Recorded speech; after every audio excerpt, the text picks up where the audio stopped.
پہلی بات یہ سمجھیں کہ عربی زبان میں کبھی لفظ بول کر لفظ کا اپنا معنی مراد ہوتا ہے جو کہ نظر آ رہا ہوتا ہے، وہی معنی مراد ہوتا ہے۔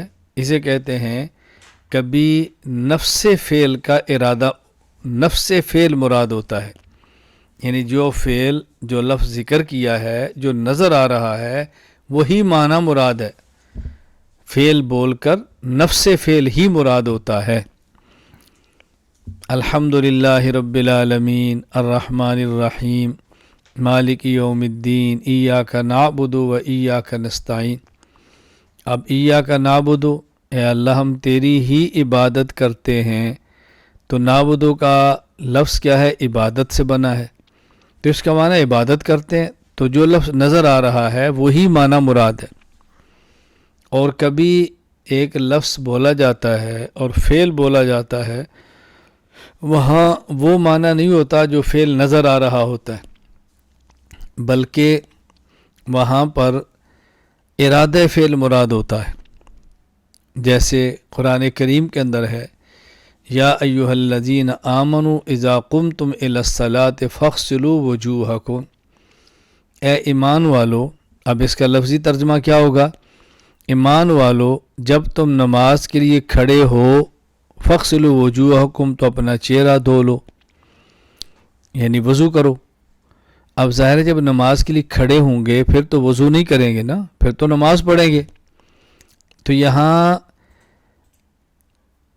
جب یہ فرمایا اذا قمتم، تو یہاں معنی قیام نہیں ہے، بلکہ یہاں مراد ہے ارادہ قیام۔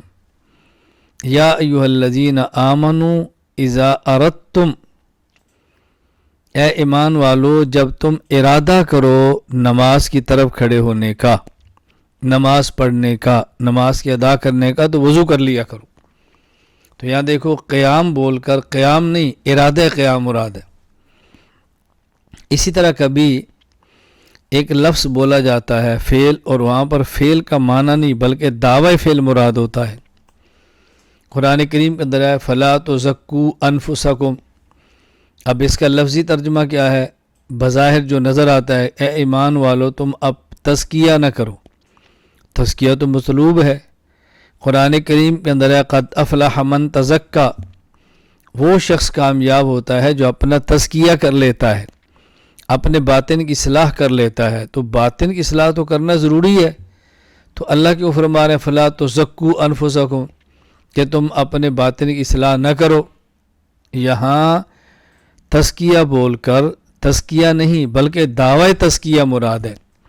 مطلب یہ ہے فلا تزکوا انفسکم، تم تزکیہ کا دعویٰ نہ کرو، تم یہ دعویٰ نہ کرو کہ میں نے اپنی اصلاح کر لی ہے، بلکہ اپنی اصلاح کی فکر کرو۔ تو کبھی فعل بول کر نفس فعل مراد، کبھی فعل بول کر ارادہ فعل مراد، اور کبھی فعل بول کر دعوی فعل مراد۔ یہ جو قرآن کریم کی آیت ہے ان کنتم تحبون اللہ فاتبعونی، اب آپ کو آیت سمجھنا آسان ہوگی۔ اس آیت کا بظاہر معنی کیا ہے؟ اے ایمان والو اگر تم اللہ سے محبت کرتے ہو تو میری اتباع کرو۔ یہ جو نظر آ رہا ہے وہ مراد نہیں، بلکہ اس کا ترجمہ اور مفہوم یہ ہے قل ان کنتم تحبون اللہ، اگر تم اللہ کے ساتھ محبت کا دعویٰ کرتے ہو فاتبعونی، تو میری اتباع کرو۔ یعنی تمہارا دعویٰ ہے کہ ہمیں اللہ سے بہت پیار ہے، تو دعوی محبت کی نشانی کیا ہے؟ جو اللہ کے حبیب حضرت محمد صلی اللہ علیہ وسلم کی اتباع کرے گا، اس کا مطلب یہ ہے وہ اللہ سے پیار کرتا ہے۔ اللہ تعالیٰ نے یہ نہیں فرمایا اگر تمہیں مجھ سے محبت کا دعویٰ ہے تو میری بات مانو، پر میں مجھ سے محبت کا دعویٰ ہے تو میرے پیغمبر کی اتباع کرو۔ یہ کیوں فرمایا؟ وجہ یہ ہے اللہ تعالیٰ نماز کا حکم دیں گے لیکن نماز پڑھیں گے ہم کیسے؟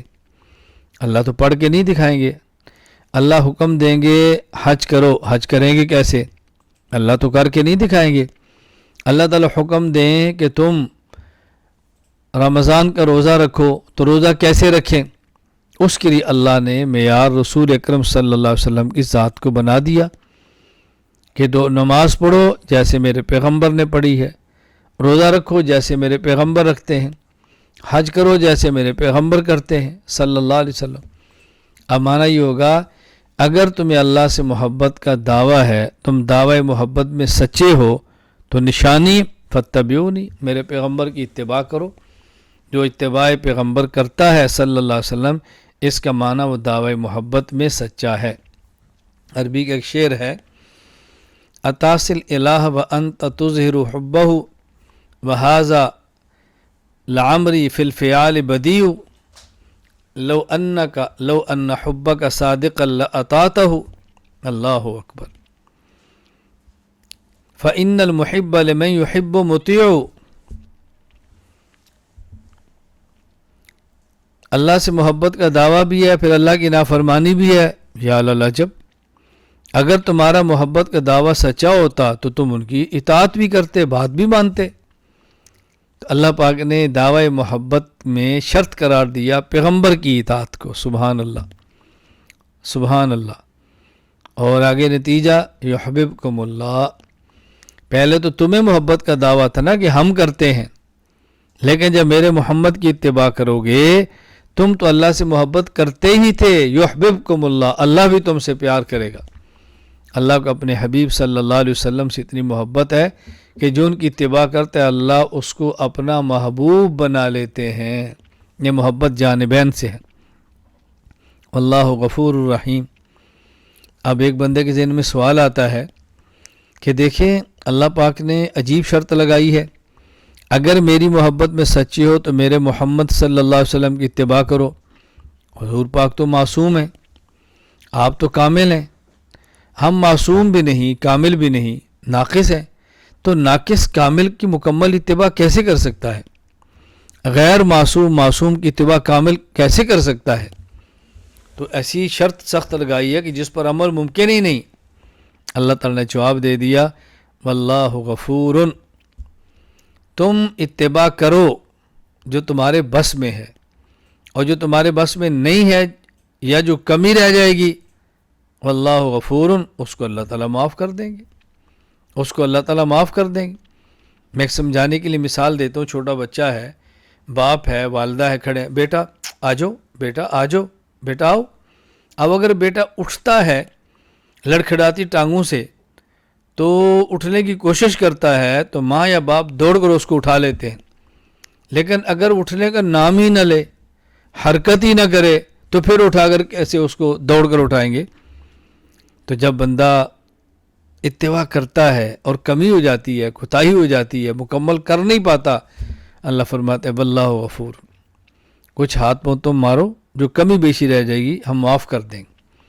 آگے فرمایا رحیم، سبحان اللہ، واللہ غفور الرحیم۔ ایک اللہ کی صفت غفور ہے، ایک اللہ کی صفت رحیم ہے، دو صفتیں اکٹھی ذکر کی ہیں۔ اللہ تعالیٰ کا عام اسلوب یہ ہے، کبھی کبھی جب دو صفتیں اکٹھی بیان فرماتے ہیں تو اس میں پہلی صفت دعویٰ ہے، دوسری اس کی دلیل ہے۔ غفور یہ دعویٰ ہے، رحیم اس کی دلیل ہے۔ اللہ تعالیٰ تمہیں معاف فرما دیں گے۔ اب بندہ یہ نہ سمجھے کہ معاف کریں گے چونکہ میں نے عبادت جو بہت کی ہے، مجھے معاف کریں گے میں نے منوا جو لیا ہے، معاف کریں گے میں صدقہ جو بہت کرتا ہوں۔ فرمایا اللہ تعالیٰ معاف کرتے ہیں اس لیے نہیں کہ تم مغفرت کے مستحق ہو، بلکہ اس لیے کہ رحیم، اللہ تعالیٰ رحم کرنے والے۔ غفور دعویٰ ہے، رحیم دلیل ہے کہ اللہ تعالیٰ اپنے بندوں کو معاف فرما دیتے ہیں۔ کیوں؟ اس لیے کہ وہ رحیم ہے، اس لیے نہیں کہ تو معافی کے مستحق ہو، اس لیے کہ وہ رحیم ہے۔ حکیم الامت مجدد الملت مولانا اشرف علی تھانوی رحمۃ اللہ علیہ فرمایا کرتے، ہم اللہ سے جنت مانگتے ہیں اس لیے نہیں کہ ہم جنت کے مستحق ہیں، اس لیے مانگتے ہیں کہ ہم جہنم کو برداشت نہیں کر سکتے، اس لیے ہم اللہ سے جنت مانگتے ہیں۔ تو ہماری مختصر گفتگو کا خلاصہ کیا ہوا؟ اللہ تعالیٰ نے اپنی محبت میں صداقت کی دلیل اتباع محمد صلی اللہ علیہ وسلم بنا دی ہے۔ ہمیں چاہیے کہ ہم رسول اکرم صلی اللہ علیہ وسلم کی اتباع کریں، آپ کی سنت کو اپنائیں۔ مرنا اور جینا، جاگنا اور اٹھنا اوڑھنا اور بچھونا رسول اللہ صلی اللہ علیہ وسلم کی سنت کو بنا لیں، کیفیات کی پرواہ نہ کریں۔ ہمارے بہت سارے حضرات پریشان ہوتے ہیں، جی نماز پڑھتا ہوں خیال آتا ہے، سستی ہوتی ہے، طبیعت نہیں چاہتی، میں یہ ہے بولا، بھائی اتباع سنت کریں، کیفیات کو چھوڑیں، اس کی پرواہ نہ کریں، بس سنت کی اتباع کریں۔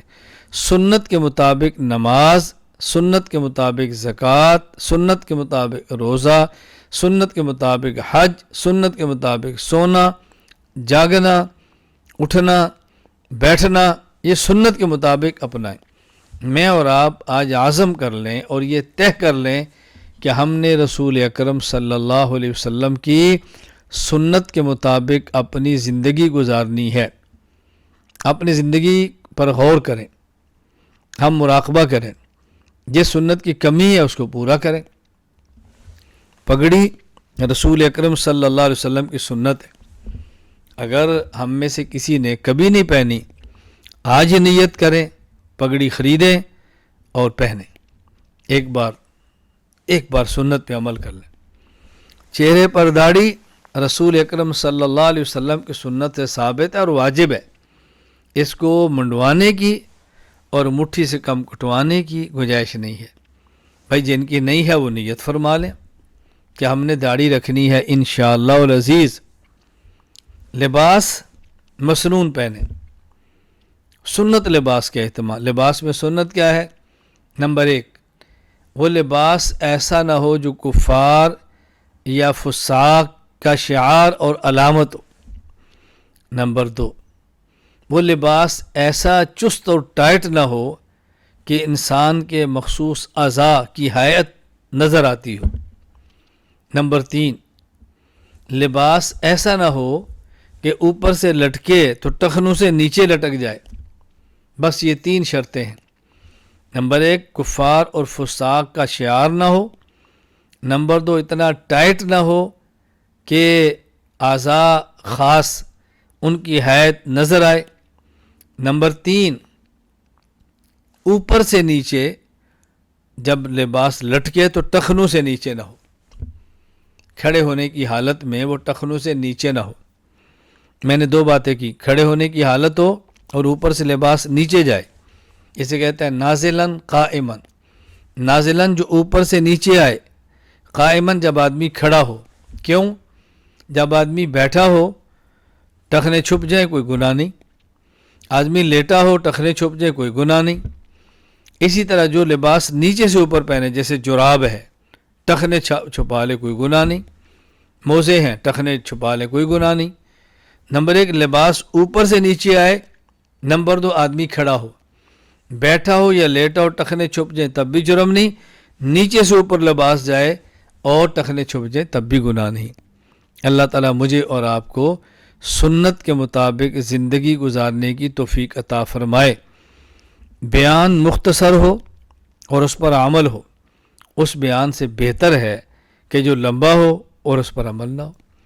میں مختصر سی بات کرنا چاہتا ہوں، میں اور آپ نیت کریں کہ بقیہ زندگی انشاءاللہ رسول اکرم صلی اللہ علیہ وسلم کی مبارک سنت کے مطابق گزاریں گے۔ وآخر دعوانا ان الحمد للہ رب العالمین۔